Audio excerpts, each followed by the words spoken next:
चारू चौखंड के पोखरावा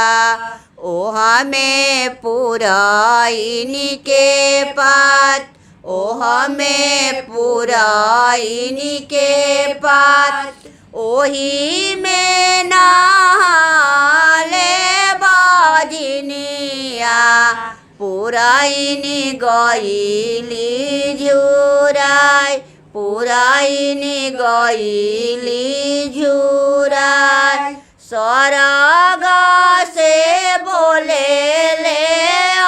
आदितमल सुना बाझिनी अरज हमार सुना बाझिनी अरज हमार आवेदन आगे के कतिकावा गोदिया भरबी हम जरूर गोदिया भरबी हम जरूर पाँच पुत्र सुंदरी धियावा सेवा का देबो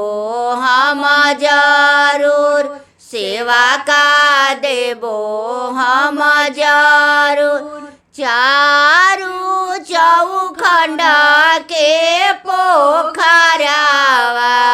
ओह में पुरैनी के पात ओह में पुरैनी के पात ओही में नहाले बजनिया